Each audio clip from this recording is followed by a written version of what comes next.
در قطار دستبانه، انگشتری، گوشوار و دیگر واسطه‌های آرایشی امروز توجه زنان و دختران به گردنبندی از مهره ساخته شده زیاد گشته است.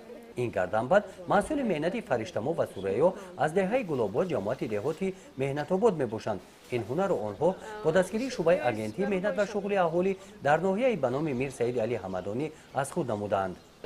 با دستگیری شعبه اگنتی مهنت و شغل اهالی من در دهه خودمان کورس‌های کوتاه مدت مربافی بافندگی را تیار کردم. هنر مربافی یکی از هنرهای نو به حساب می رود و توجه آدمان به این زیادتر است. هر وقتی موره تیار را می دیدم هوس می کردم، میخواستم که همین را با خودم از خود کنم ببافم. الکی در کورس در اومدم همین مربافی را از خود کردم واضح می بافیم. فرشته‌مو این هنر رو به 60 نفر زنان و دختران بیشغلی داده است.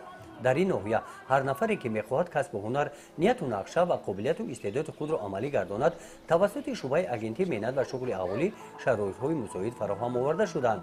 یکی از این تدبیرها برگزاری یارمرکه جایهای کاری خالی و وظیفه‌های آزاد میباشند. یارمرکه جایهای کاری خالی و وظیفه‌های آزاد که روز 2 می در مرکز ناحیه برگزار گردید، در دوره چهاربینی‌ها بخشیده به روز جوانان تاجیکستان بخشیده شد. در این چهاربینی 20 نفر ساکنان ناحیه با کورس‌های آموزشی جلب گردیده 10 نفر صاحب رخصت به جای کار شدند. در این چهاربینی با 20 نفر ساکنان ناحیه که کورس باغپروری را گذاشتند در محیط ایدانه با آنها شهادتنامه ملکه کسبی تقدیم کرده شد. گزارش خواجه نظریف خدای نظر ظهوروف از ناحیه به نام میر سید علی حمدانی برای برنامه اطلاعاتی نوید.